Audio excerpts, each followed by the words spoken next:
Gabon deizuela guztioi, gaurko titularrekin hasiko gara. Nafarroako gobernuak 5 torturatu gehiago aitortu ditu. 2010ekoa da azken kasua. Momentuz estatuaren 53 biktima aitortu ditu Nafarroak eta horietatik 27 torturaren biktimak izan dira.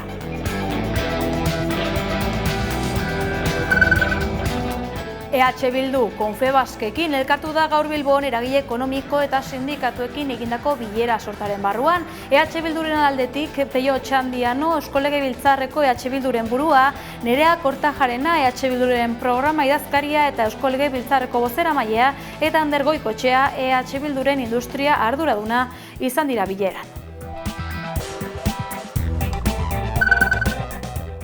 Zoritxarrez, bi ezbeharren berri dugu gaurkoan, Usurbilen hil egin da duela astebete baino gehiago elektrokutaturiko 11 urteko aurra bi adingabe zauritu ziren Usurbilen joan den asteburuan, Goitentzioko dorre batera igo ostean deskarga bat jasota, 15 urteko neskak larun batean jaso zuen sendagiria. Eta Bilbon emakume bat hilda eta gizon bat larri zauritu da Labairu kaleko sute batean. Sutea aipatutako kaleko eta 8. piztu da lehenengo solairuko etxe bizitza batean eta bertako egoiarrak dira hildako emakumea eta larri zauritutako gizonezkoa 73 eta 78 urtekoak. Horiez gain, beste 10 pertsona hartatu dituzteke arnasteagatik eta horietako 7 ospitaletara eraman behar izan dituzte. Bertan behera gelditu da Renfeko greba. 7 greba egun aurreikusita zituzten Renferen eta Adiferen sindikatu nagusiek gaurtik hasita. Halere, hainbat akordio erdietsi dituzte Espainiako Garraio eta Mugikortasun Jasangarrirako ministerioarekin eta greba bertan behera utzi dute, hasi baino 4 ordu lehenago.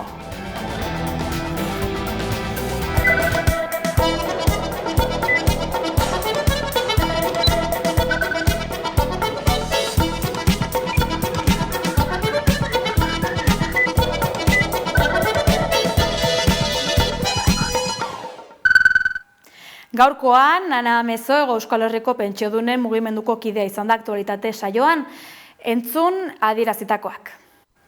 Kaixo guztioi eta ongi etorri.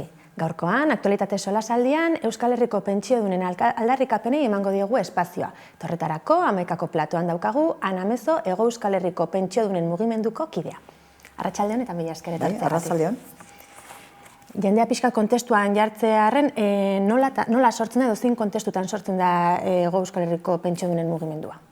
Sortu zen orain dela 7 urte, 2018an, urtarriaren 15ean, ontxe bete ditugu 7 urte, eta hor bazegoen ja mugimendu bat aurretik, orduko pentsionistak eta ja bazeuden kalean, eta baina ez modu sistematiko batean, azkenengo 7 urtean egin dugun moduen. Hor, orduko ministrak agindu zuen berriro be, pentsioen igoria izango zela ehuneko 0,25. Eta hori izan zen, zela esaten da hori, edalontzia bete zuen azken tanta edo. Eta hor oso modu naturalian hasi zen jentea, oso eta informazioa pasatzen eta bar, da, jentea hasi zen ja, plazatara eta irteten, da alan sortu zen. Ezkerrak alan sortu zena, horrek handik aurrera egin ditugun mobilizazio guztiak eta bar, gitxienez, ehuneko 0,25-den igoera hori bertan bera geratu zen. Lortu dugu gehiago izatea urterik urte. Ordura arte ja, pentsionistek, ordukoak ni ondino nintzen izan pentsioduna, justo urte horretan gero bihurtu nintzen pentsioduna, euren ero salmen handia galduta zeukaten orden, horre azarrea eta egon desina eta egoan, eta jente hasi zen kalera izteten. Hego Euskal Herrian zein da pentsiodun edo zuten batazbesteko pentsio hori eta batazbesteko horrekin bizitzeko aukerarik badago? Batazbestekoa, datu matematiko hori, batzutan tramposoa da.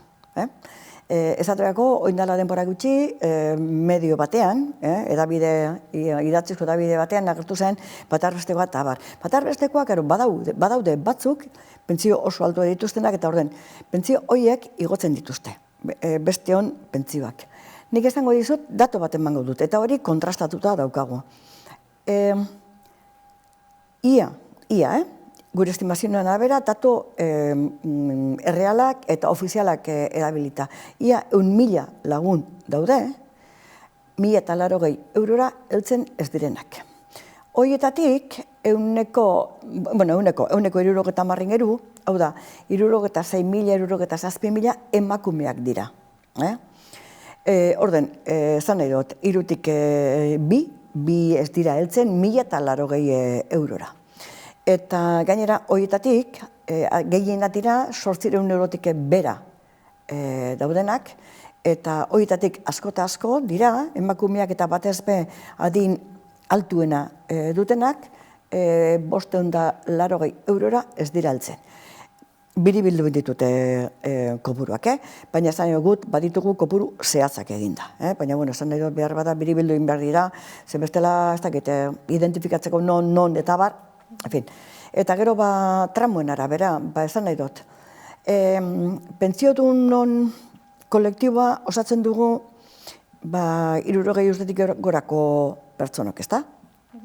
Tramuetan, adin tramuetan oso desberdina da, 60-tik 70-era, edo 60-tik 65-era, edo 65-tik gora.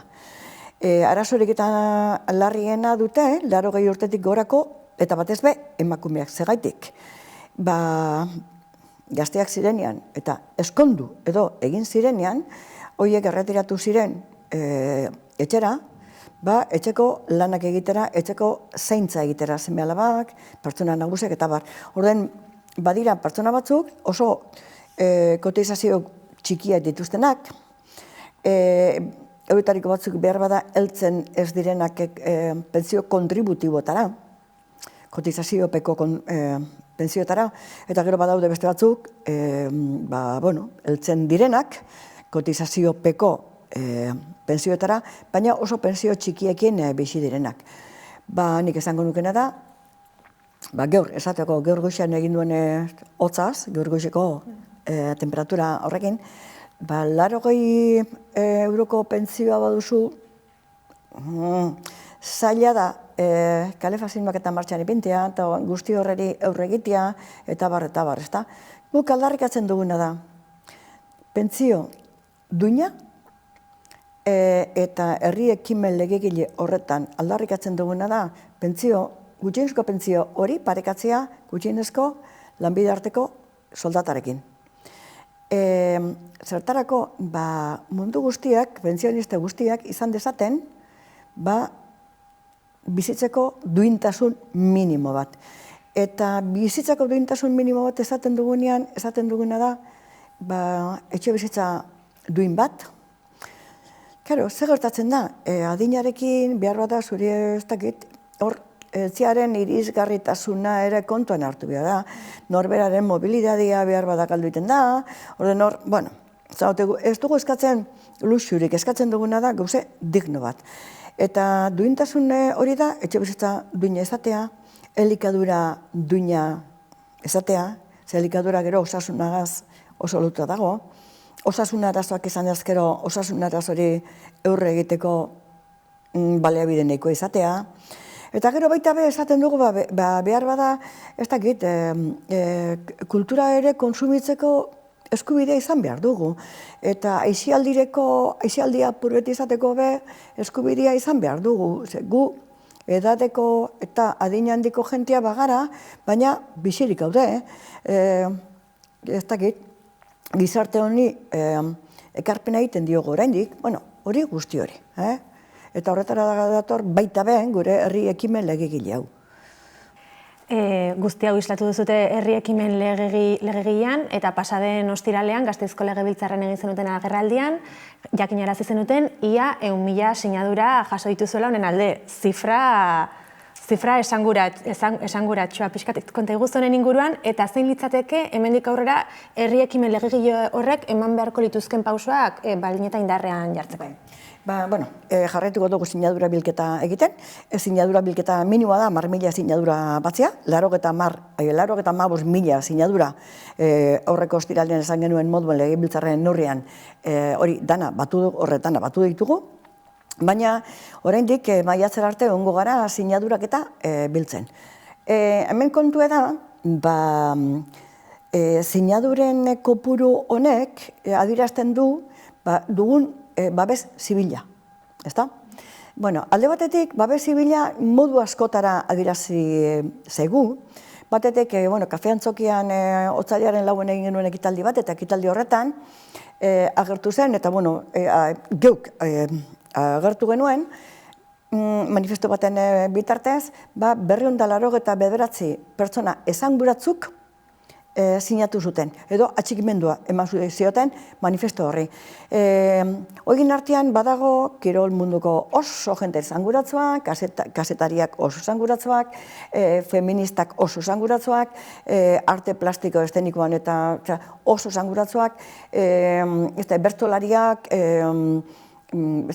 oso jente esanguratzua, bestelako lanetan dabilen jentia bebai, talde memorialistikoak, euroin mentalietan lanean dabilen jentia, oso jente esanguratzuak. Hori izan zen, hor medio bitan agertu zen zerrenda osoa, bai garan eta bai berrian, agertu ziren danak. Hori batetik, gero, otsailaren 24an, Bilborroken hemen Bilbon barriro egin genuen, beste manifesto bat kaleratu genuen, eta manifesto horri atxikimendua eman zioten emakume taldeak. Talde feministak eta bestelako taldeak ere. Hor ere oso arrakastatu egin zen, ekitaldia berak 170 emakume baino gehiago batu zituen, eta zan nahi dut, hor badago babes bat oso esanguratzua. Beste maila baten, Euskal Herrian lanean dauden sindikato guztiak babesten dute gure herri ekimen legegile hau. Esan nahi du. ELA, SK, Steilas, IRU, N, Etxalde, CNT, CGT, UGT, komisiones, dauden guztiak. Orden, eta sinadura kopuru minimoa. Baina guk gure dugun eta herri ekimen legegilea da, orduan herri izatea. Herri izate horretan, babes herriak eman behar dio babesa gure ekimen honi. Eta guzti dugu hor babesa handia lortzean egarila. Eta gero dagoena da 85.000 sinadura. 85.000 sinadura batu ditugu 2 hilabetetan. Baina maiatzera arte egongo gara sinadurak biltzen. Jakin badakigu, behar bada, batzako abiadura moteldu ingo da lapur bat. Baina uste dugu 1.000-tik pasatuko garela. Nik esango nuke, hau ez dago kontrastatuta, bai esango nuke behar bada gaur edo bihar, egingo dugu barriro rekuentoa, eta behar bada 1.000-tik hurbil egongo garela, edo behar bada 1.000 kopuru hori pasatuta izango dugula. Eta gain hori sinadura bilketa amaitzen duzutenean, zein da ematen den hurrengo pauso legegilea edo? Hurrengo pausoa da, guk sinadurak sartuko ditugu legebiltzarrera eramango ditugu maiatzaren 15ean. Data hori dugu zehaztuta, hemetik eta maiatzaren 15era, behar bada, beste motibo bategaitik edo besteagaitik aldaketari bat badago, maiatzan edo zelan ere. Orden, maiatzaren 15ean erregistratuko ditugu edo eramango ditugu ara, legebiltzarrera, eta hor kontu eta gero, informe baten gainean, legebiltzarrean dauden indar politikoak esan beharko dutela osoko bilkura batean, herri ekimen legegile hau eztabaidara tramitatzeko botoa eman beharko diote honi, ezta? Orden hori da, horrengo faseat hori da, oso fase garrantzitsua, ez? Guk uste dugu eztabaidara sartuko dela. Eta osoko bilkura horretan, ez dakigu noz izango den bilkura hori, osoko bilkura horretan, indar politikoek baiezko botoa emango diotela gure herri ekimen legegile honi. Bestia beste, eta lehen ez dut esan, emakumeen gainean hasi gara hitz egiten edo ibili gara hitz egiten horren gainean, baina herri ekimen legegile honek, lege bihurtu iten bada, lehen esan ditugun horrek emakume guztiak edo 100.000 lagun, ezta? Daudenak, pentsiodunak, 1.080 eurora heltzen ez direnak. Helduko balire, behar bada, hor dagoen pentsioetan ere, dagoen general hori, behar bada, pentsio minimoetan hori murriztu ingo litzake. Behar bada, konpondu ez, guztiz, pentsio minimotan, besteetan ez. Pentsio minimoetan bintzek konpondu ingo litzake. Eta hori izango litzake, ez dakit, aitortza historiko bat egitea emakume batzuei, ez da? Pentsio txikiek badituzte da, zaintza lanetan egon direlako etxean eta ez lan produktibotan. Manifestazio ugari deitu izan dituzue hori pentsio duinago batzuk eskatzeko, ozkeneko zuen urtetan, urrengo deialdea datorren apirilaren 5erako, Hego Euskal Herriko hiriburuetan, Euskal Gizartea osoaren babesa sentitzen duzu zuen aldarrikapenetan? Bai, nik uste du baietz, bai. Oso matrakosoa gara, eta batez gara, esan nahi dute, gu oso konstanteak gara, eta orden 7 urtean, nik uste jente askok ezagutzen gaituela, ez da, 7 urtean astelenero plazetan, hiel 80 herri eta hiritan astelenero batzean gara. Eta gero, bestelako mobilizazioa egiten ditugu, gero sindikatuekin ditugu oso maiztasunez batzarketa egiten dugu kontrasterako, alderdi politikoekin bebai, bestelako eragile sozialekin hartumen handia ditugu, hor badago, nik uste du badagoela eta aitortza bat, ez da? Hainbeste gaude kalian eta bar da, hainbeste berbaiten dugu eta hemen da bestia, nik uste du baietz. Orden, bai, eta, nik uste babesa eta gaine babesa ikusten da, sinadura bilketarako eta maietan eta egoten garenean kalean, herrietan eta bar dausoatan, jente gaztia behar hurbiltzen da, adin guztietako jente hurbiltzen da, eta gainera, beti dago batan bat esaten duen, ni noa sinatzen. Baina, 85.000 sinadura batu baditugu horrek esan nahi duguna da, hor badauela gizarte zibilaren babesa, ez da? Eta amaitzeko, apirilaren 5etik harago, etorkizun hurbilean, ze beste ekimen aurre ikusten dituzue, herri ekimen legegile horrekin jarraitzea, beste zerbait berririk edo baduzute esku artean? Sinadura bilketa dela eta behar bada, hor badago ekimen konkreto bat, maiatzaren lehenengo astean edo egingo duguna, sinadura eguna edo izendatuko dugu, hor badago, eta gero argi daguna da, sinadurekin joango gara legebiltzarrera, baina egingo dugu mobilizazio handi bat. Zan edo, ez da izango joan furgoneta batekin eta gure kutxa guztiekin eta gure kuadernillo guztiekin, izango da hori bai, baina hori joango da lagunduta mobilizazio, nik uste bat esanguratzu eta potente bateraz. Pendiente izango gara orduan zuen ekimen berrien inguruan. Ana Mezu, mila esker gurera etortzeagatik. Eskerrik asko zuporita, nahi duzune arte. Gaurko albistei dagokionez, Nafarroan Egiari Zor Fundazioak eta Nafarroako torturatuen sareak jakinarazi dute Nafarroako gobernuak torturaren 5 biktima gehiago aitortu dituela. Momentuz horrela 53 pertsona izan dira aitortuak indarkeria politikoaren biktima bezala eta guztira 159 eskaera erregistratu dira. Egiari Zor Fundazioak eta Nafarroako torturatuen sareak jakinarazi dute Nafarroako gobernuak torturak pairatutako beste 5 lagun aitortu dituela motivazio politikoko biktima bezala. Floren Berasa, Txaro Buñuel, Cecilio Ruiz, Patricia Perales eta Izaskun Kuaret dira. Horietako 4 Espainiako poliziak torturatu zituen, eta 2 Guardia Zibilak. Egiari Zorrek eta torturatuen sareak orain arteko aitortzekin egin bezala, positiboki baloratu dituzte horiek ere. Zabaldutako datuen arabera, ebazpen horiekin 53 pertsona izan dira aitortuak indarkeria politikoaren biktima bezala, eta guztira 159 eskaera erregistratu dira. Horrez gain, azaldu dute direla 1960 aurre egunera bitartean, Nafarroan errekonozimendu ofizialik gabe jarraitzen duten motivazio politikoko giza eskubideen urraketak. Horregatik, Egiari Zorrek eta torturatuen sareak dei egin dute biktimek aitortza eskaerak aurkeztera. Horretarako tarta dute 2027ko uztailera arte eta bi eragileak prest dira tramitazioa egiten laguntzeko.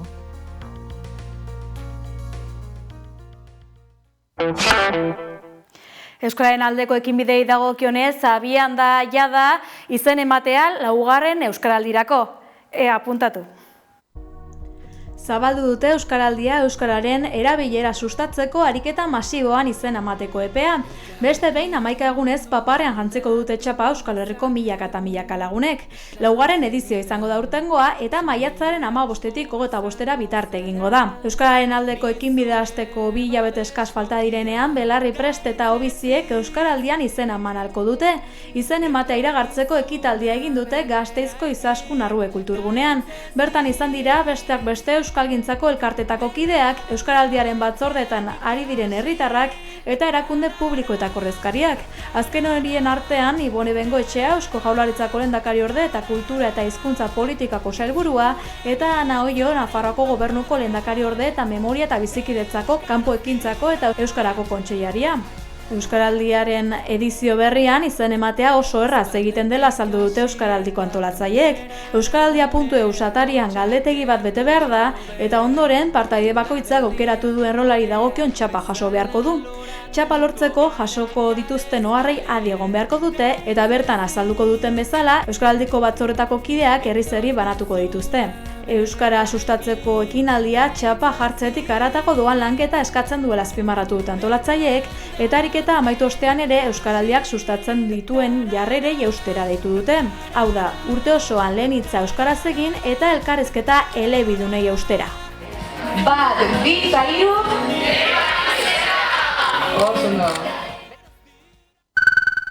Herritarrak eta haien beharrak lehenetsiko dituzten politika ausartak behar direla dio EH Bilduk. Hori dela eta etxebizitza eskubidea aldarrikatzeko dinamika abiatu du Donostian. Ikusi. Etxebizitza larrialdia gero eta nabarmenagoa da Euskal Herriko zenbait herri edo hiritan. Hori ala EH Bilduk etxebizitza eskubidea aldarrikatzeko dinamika mobilizatzailea abiatu du Donostian, monopoli jolas ezagunean oinarrituta. Gipuzkoa plazan munduko lehen monopoli partida kaletarra antolatu dute. Oskar Matute Kongresuko diputatuak EAJ eta PSeren politika kritikatu ditu. Egoera triste honetara ekarri gaituzten horiek betiko etxebizitza politikak egiten jarraitzen dute. Makillaje politiko ez dira nahikoak egoera honetan. Blokeo politikoak erez. EAJ eta PSE erakusten ari dira ez direla gai arazo honi konponbidea emateko. Etxebizitza larrialdiaren aurrean EH Bilduk ez du elitentzat erekitako hiririk nahi. Herritarrak eta haien beharrak lehen etxiko dituzte politika ausartak behar direla dio koalizio subiranistak. Etxebizitza larrialdiaren adibide nagusia Donostia bera da. Azken hamarkadan 4.000 donostiar gazte inguruk hiritik alde egin dute etxebizitzaren prezio jasangaitzeagatik. Eta Izar Hernando Donostiako EH Bilduko zinegotziak dio bitartan geroz eta gehiago direla etxejabe handienak diren etxebizitzak, 3.000 inguru. Hemen etxebizitzak aspaldi utzi zion eskubide izateari luxu bilakatzeko eta horren adibide dira adibidez, azken hamarkadan hiria utzi behar izan duten 4.000-tik gora gazte donostiarrak bitartean 3.000 inguru direnean jabe handien eta funts-puteren eskuetan dauden etxebizitzak. Gaineratu du Donostian oso gutxi direla babestutako etxebizitzak 4 inguru eta legeak markatzen duen 20% helburutik oso urruti dagoela azpimarratu du. Argi dago hemen utzi egin zaiela etxebizitzarekin negozio hutsa egin nahi duten horiei. Testu inguru honetan EH Bilduk uste du eskura dituzten instrumentu juridiko, ekonomiko eta politiko guztiak erabili behar direla egoerari buelta emateko. Alegia espekulazioari trabak jarri eta etxebizitzarako eskubidea bermatzeko. Adibidez, babes publikoko etxebizitza sustatu behar da determinazioz eta alokairura bideratu. Etxebizitza hutsei kanona aplikatu behar zaie Azpeitian egin den bezala alokairuaren merkatura bideratzeko eta Donostia behingoz zona tentsionatu izendatu behar da alokairuaren prezioa mugatzeko. Hurrengo asteetan Euskal Herriko udalerri ezberdinetan ekimen bera egingo da etxebizitza ez dela jolasa aldarrikatzeko.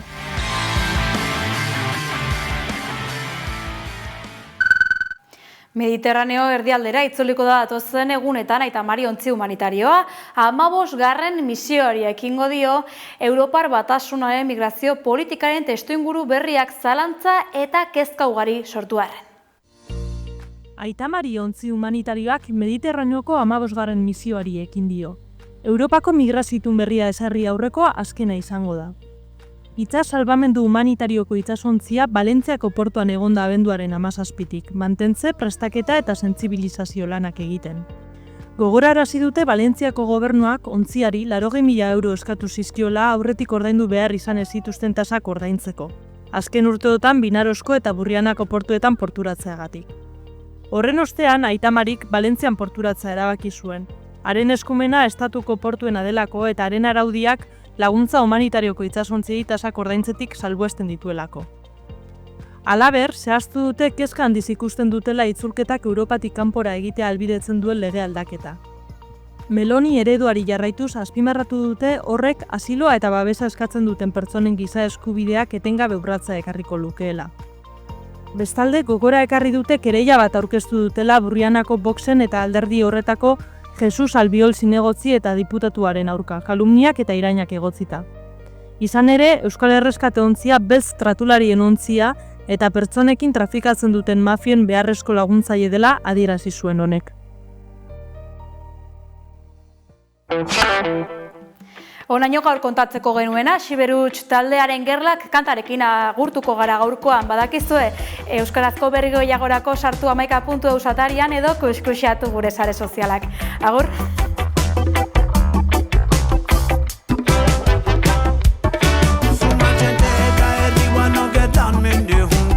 Boterearen ametxe ez da ekatuko sekulan Gizarti ertzotik date zuiten kambiamenian Tegi txontxongilozun baiten zatartuko energian Erosuaren leherrazteko ahalian Irabaizu mateltzen eri baten burian Buruzagizun maiten ideien ikustian Girabai haldere biziak lotxatzeko beharrian